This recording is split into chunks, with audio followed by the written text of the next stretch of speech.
Here's Arne Slot's response to being asked why his team aren't clicking like they did last season. I don't think we changed formation.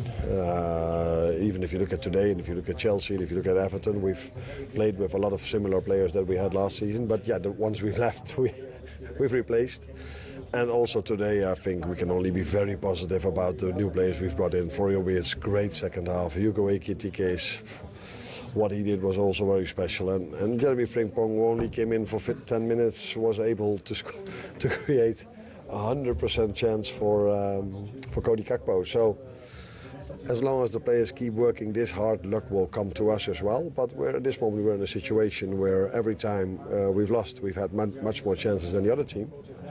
But yeah, you can keep talking about that. In the end, football is about results. It's about scoring goals, and we concede more than we score. I mean, he lists some of the players, the newcomers there, but he didn't mention Alexander-Isak. He didn't mention Milos Kerkez either. And I'm sure when they bought Florian Wirtz, they didn't imagine he'd be a second-half substitute. What do you think's not working at Liverpool, Gab? I think attacking-wise, of course, Salah is not at his best. Isak hasn't settled yet, neither has Wirtz. But the damning stat for me, Jeff, is after 8 Premier League games last season, conceded 3 Premier League goals. This season, 11 Premier League goals. That says the defence. And like John Barnes says last week, it's not just the defence, it's the whole team as they're defending, not as good as last season. You look at Arsenal, 8 Premier League games, 3 goals conceded, don't look like conceding. When they lose the ball, they're sprinting back. There was an incident where Gabriel lost the ball and he ran all the way back, got into the shape, everyone behind the ball. Hard to beat. 5 clean sheets, Arsenal. Liverpool have got 2. Exactly. I mean, I think it's a big miss not having signed Mark Gahey during the course of the transfer window. Let's get some Liverpool reaction. Sam's a Liverpool fan. Morning, Sam. Good morning, Sam. Morning, Jeff. Morning, Gabby. How you doing? Yeah, well, mate. Good, mate. What about you? Yeah, not bad, thank you. Not bad. Still a little bit annoyed about yesterday, obviously, being a Liverpool fan. But I think there's just a couple of things, really. I think we just need to go back to basics. I think Kerkez obviously isn't doing it at the minute. I think get Robertson back in for a few games just to steady the ship a little bit. He's got a much better understanding with Van Dijk. I think you touched on that earlier, that Kerkez and Van Dijk are a little bit amiss at the moment. And I think Ekitike, to not start him in the form he's been in for club and country in the first few weeks of the season, I think he needs to start every game at the moment. Oh, what about Isak? Well, again, it's a tough one, Gabby, isn't it? I mean, he didn't do himself any favours in terms of his pre-season, lack of it, I think, in terms of that. We all know that was not publicised. I think if he's fully match fit and he starts doing it, then yeah, fair enough. But I think at the moment, you can't really ignore Ekitike's form. How concerned are you about Liverpool defensively, Sam? Well, a tough one, isn't it? I think the Konate is a little bit hit and miss at the moment. I think the Gahey thing was a bit of a bummer. I think on deadline day that hopefully we can revisit that either in January or in the summer. I mean, I'm not going to panic, Jeff. To be honest, I think at the moment, 4 points off Arsenal? We're only in October. Yeah.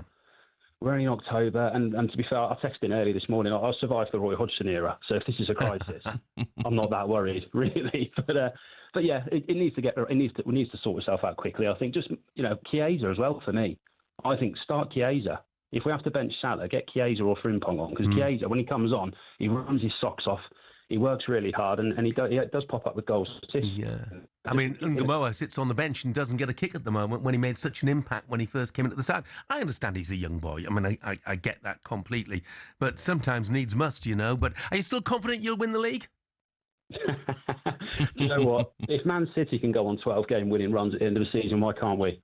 You never know. But I think it's going to be a tough one. I think if Arsenal keep playing the way they're playing, and we don't sort ourselves out, then yeah, it's going to be a tight one. But again, it's October. We've got a bit of time. Still early, of course. Yeah, Sam, thank you very much indeed. You, Sam. Thank you. Cheers, guys. I tell you, Gabby, I looked at the Liverpool fixture list. They go to Eintracht Frankfurt in midweek, obviously in the Champions League. They've got Brentford away, which you think would be winnable. Yep. But then Palace at home. We all know how difficult Palace are to beat. Villa. That's a League Cup game, of course. Then they've got Villa at home in the league. Then Real Madrid in the Champions League. Then Man City away. I mean, this is a heck of a run when your side is not quite firing on all cylinders. 100%. But when you look at the squad of players that they've got, Jeff, they should be, obviously Real Madrid are a tough game, but the rest of those games, they've got more than enough to win every game. But it's got to click eventually. Salah and Isak, they have to click eventually. Like I said earlier, Salah's cutting in looking for little balls in behind, and Isak's not making a run. They haven't got that partnership yet, so it's going to take a bit of time. How much are they missing Alexander-Arnold? Nobody seems to mention him. Well, I tried to mention it as well last week, Jeff, and we had the legend of John Barnes on. He disagreed. He says they're not missing Trent, and I says, come on, Salah's missing. Whenever Trent got that ball half a yard over the top into the path of Salah running on, how many goals did Trent create in his Liverpool career? Assists. Yeah. There's not many assists coming from Bradley, from Frimpong, from Kirkes or Robertson at the moment.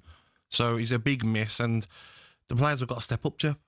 That right back position as well is up for grabs. Yeah. Connor Bradley or Frimpong, who's going to really put in a performance to get it? Frimpong's fine going forward. He did well when he came on, but I'm not sure about him defensively. I agree. 1v1. Mutina's texted, it's an interesting text as well. He said, we have a new defensive coach in the name of Giovanni Van Bronckhorst. Great player, but has he changed the way they want to defend too much? Yeah, he might have. He might have his own ideas, of course, but I'm sure Van Bronckhorst is not telling Van Dijk to jog back when your team's under attack. Do you know what I mean? That's basics, isn't it? And pointing at someone else, Canate not covering. These are basic errors from defenders in the second minute of the game, Jeff. James has texted, he said, controversial statement, Arne Slot is not the elite manager we think. Last season, Arsenal let them off and City were poor. He inherited an amazing team and didn't have to do anything. Actually, not doing anything is sometimes a pretty difficult thing. He won the league with them, come what may. Let's take a quick call, 03717 223344. Daniel is a Liverpool fan. Morning, Daniel. Good morning, Daniel. Morning, how are we both? All right? Yeah, but how are you, more importantly? Bit depressed, not gonna lie. I'm struggling with it at the moment. The way we're playing is pretty poor. I rang a lot last year when we were doing well, and I thought I'd ring this year when we're not. Kirkes, for me, is miles off the pace. He looked so nervous going forward.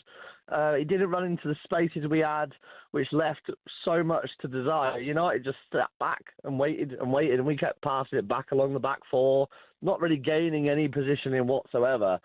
Salah on the right, drop him. I don't know what's going on with him at the moment. He's been awful. It's just hard to watch. There seems to be no passion in our game anymore. There's no free-flowing football. A lot of it is standing still. It's easy to defend against. And the last 10 minutes, sorry, I keep waffling on, but the last 10 minutes, we had pace to the game, and we actually looked more dangerous in the last 10 minutes than we did in the 80 minutes prior. So do you think the title defence is already over in that case? I mean, it's going to be a hard one. I mean, Arsenal looking quite good this year, but we have to start turning it around quick. We've got a lot of tough games coming up, and if you start getting more than 4 or 5 points away from Arsenal, the way we're playing, it's not looking good. Daniel, thanks very much indeed. Cheers, pal. Thank you, Daniel. Thank you, mate. Nick the Cherries fan. Can Jeff give a shout out to relegation favourites Bournemouth are now third in the table? Nick, stop it. Stop it. Yeah, I can hold my hands up. I thought the Bournemouth were going to struggle this season. I was so wrong. They are brilliant to watch as well. Brilliant. Yeah. I'm not sure it was a penalty either. Oh, it was never a penalty. It was two players grappling. It was. It could just have easily been a free kick the other way. Agreed. I didn't get that. Harsh.